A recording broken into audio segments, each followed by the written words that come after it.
Dark Souls is a Japanese JRPG Souls-like from Japanese studio with English name From Software. Originally released in 2011, it's 1 year away from being a retro game.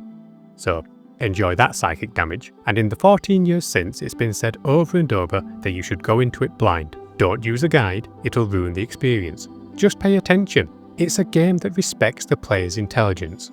The issue is, like many people, I'm a big dumb idiot. I tried to enjoy Dark Souls multiple times. My first attempt was around its initial release. It was being heralded as this old school tough game that doesn't hold your hand like modern games. So I tried it and died quickly to some skeletons and noped out of it. My second attempt was in 2016. I picked up the Prepare to Die edition in a Steam sale at some point, you know how it is, and got all the way to Ornstein and Smough without using a guide. It took probably 50 attempts to beat them, and once I did, I stopped playing, having become completely burnt out. Then, 2 years ago, I decided to give it one more try, and that's when it clicked.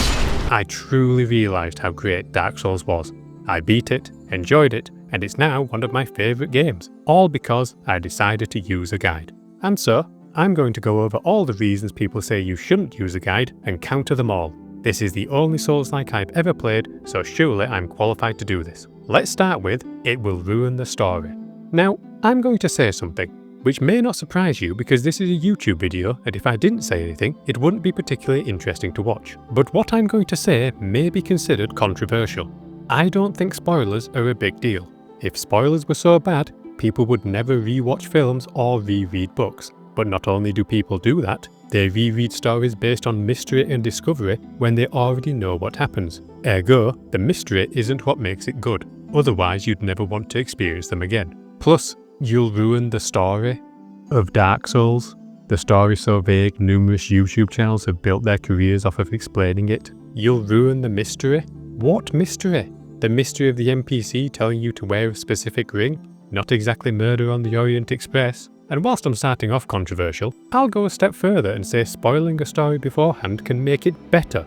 Artorius' story is the classic tragedy of a courageous knight who fell to the corruption he sought to defeat. Fighting him one-on-one was amazing, but if I'd fully understood who he was and why he was here when I first fought him rather than finding out afterwards, it would have been legendary.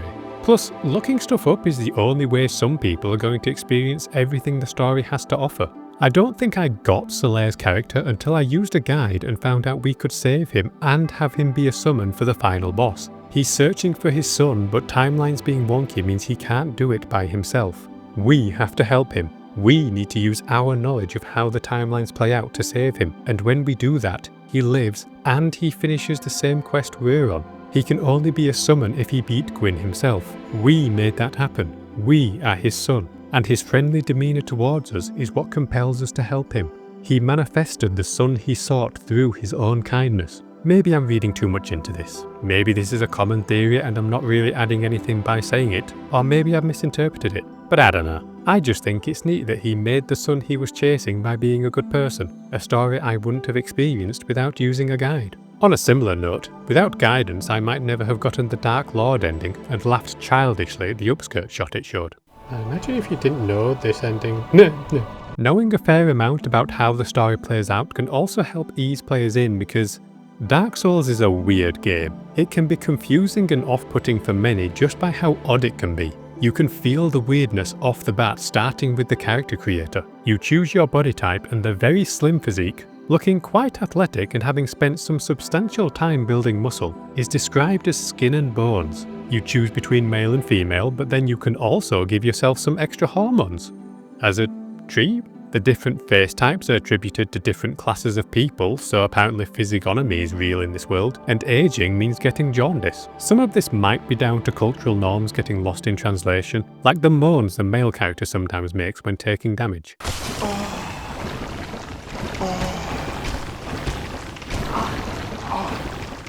Maybe to the Japanese developers it sounded fine, the same way Vegeta's voice actor for the Portuguese dub got away with it. Though it's hard to know the developers' intentions here. Speaking of which, another argument that gets bandied about for me to counter is, It goes against the developer's intentions. There's a certain reverence with which Dark Souls director Hidetaka Miyazaki is regarded. However, if Miyazaki himself came out and explicitly said, in perfect English with a mild Yorkshire accent for some reason, using a guide is against the spirit of the games I have directed, and anyone who uses one deserves every dog they try to pet to reject them, I would still defend using them.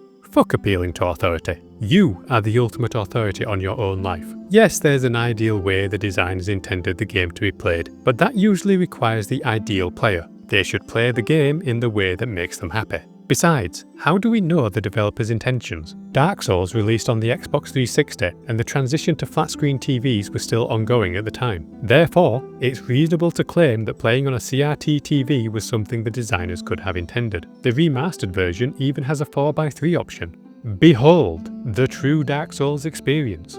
Of course, that's probably not true, but if you extrapolate hard enough, you can make anything true. In the original unpatched Dark Souls, bosses gave significantly fewer souls upon defeat. They changed this in a later patch, but that wasn't their original intention. Is it fine here? Why is it fine here, but if you ask anyone about the changes George Lucas made to Star Wars in the special editions, they're universally condemned? Is it simply, I like the changes, therefore it's fine? Because that's a different argument to authorial intent. If this had remained in the original version and then word got out that FromSoft were debating increasing them to their current amount, it's not difficult to imagine people saying things like, your reward for beating the boss is you yourself having improved as a player. You don't need to gain much extra power for it. Or, grinding is an integral part of the game that you should have to do rather than having souls so easily given. Now, of course, I do think these changes are fine. A logical extreme of this argument would be if the original unpatched release version of Cyberpunk 2077 were considered the true version everyone should like because it was the first version, but it shows designers' intentions can be difficult to pin down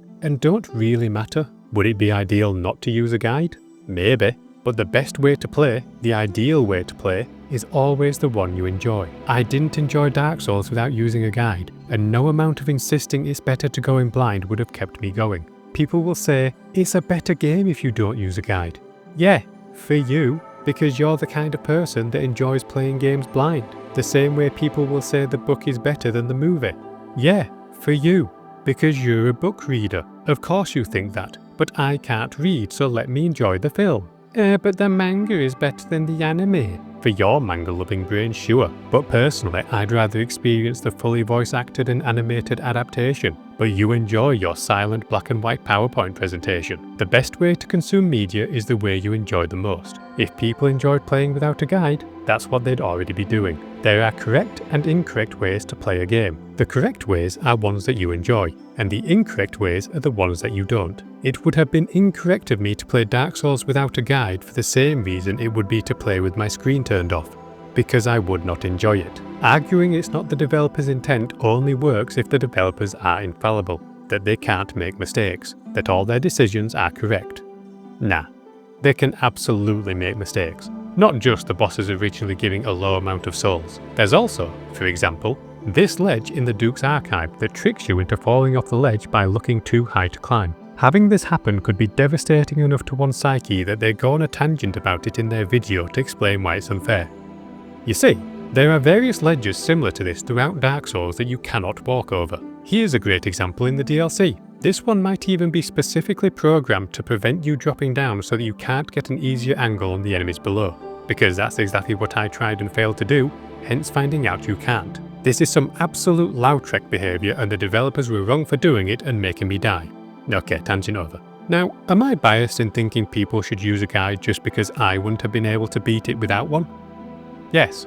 Personal experience is always going to bias people's opinions. Oh, the arches on the windsills. I found that part easy peasy lemon squeezy. Oh yeah, well I found it hard, so shut up. And it is true that engaging with all the game has to offer will provide you with the information you need most of the time. The game tells you how to reach the Four Kings fight through NPC dialogue, so whose fault is it that I don't pay attention to that because I'm not interested? The easy answer is to say I am.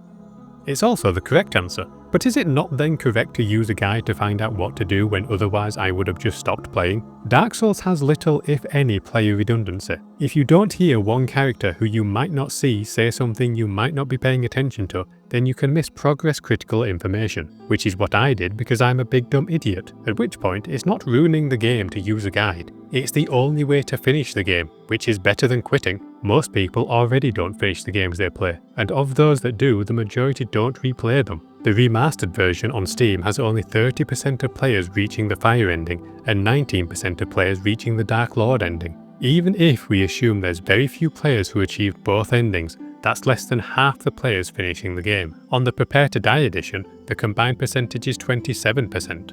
This shows that over time people have learned what kind of game Dark Souls is and know what they're getting into, and yet only half of players still find themselves beating the game. And I can guarantee of that 50% who completed the remastered version, a substantial percentage used a guide to make it easy enough, enjoyable enough, or comprehensible enough to complete. But that brings me to the final section, where I'll be tackling the classic argument over Dark Souls, and probably the #1 reason people say you shouldn't use a guide. It makes it too easy. Let me just open this can of worms labelled Souls Games Difficulty Discourse. Having played exactly one Souls-like, I think I can handle this. Everyone will surely agree with the following. Dark Souls shouldn't have difficulty settings. If people are struggling, they should use a guide. Moving on. Now, of course, it's not that simple. I'll expand on it for clarity's sake. Starting with this idea that Dark Souls is harsh but fair. Is it? Is it really? I think defending Dark Souls as harsh but fair caught on because it's a simple explanation. It's wrong, but it's simple. It's much harder to explain that it's designed to troll you whilst being surmountable. Quite often the game is just being a dick. Sometimes it's because you didn't pay attention and prepare for something you could have, but quite often it's just a dick. For example, the rolling ball in Undead Asylum is a great troll and tutorial. It teaches the player to always be vigilant, be aware of their surroundings, and not just rush into new areas.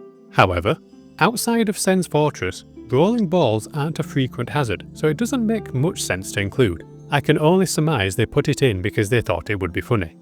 And they were right. Similarly, the moving ball in Sen's Fortress will still damage you if you walk into it whilst it's stationary. That is not harsh but fair.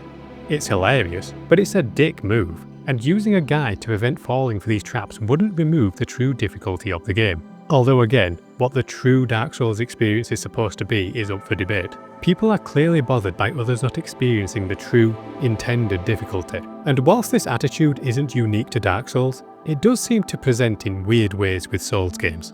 Like, people will tell you summons are cheating, a mechanic available in, as far as I know, every Souls game and Elden Ring, which the developers keep adding accidentally? But it's not the true experience because it makes it easier. Miyazaki had a life-changing experience getting his car stuck in snow and being helped by total strangers who then disappeared into the night, which inspired the unique multiplayer system that they've continued to use throughout the Souls games. But also, it's cheating and you're not allowed to use it. No, don't be stupid. Use a guide to find out how to do the summons and use them. What are you trying to prove? You don't need to tell anyone. No one has to know. People will complain in my comment section, not yours. You don't even have to have another player do it. There's NPC summons for a reason, and even then it's not a guaranteed kill. Okay, sometimes it's a guaranteed kill, but who cares? Enjoy yourself. Once again, if you're the kind of person who doesn't like to use summons, of course you think it's not the true experience to use them. Not everyone is you. In fact, everyone other than you is someone else. And if you choose not to use summons, having the mechanics of a fight explained to you doesn't mean the execution will be easier. I've heard about the Nameless King being this incredibly difficult fight in Dark Souls 3, or the final fight in Elden Ring's DLC being absurd.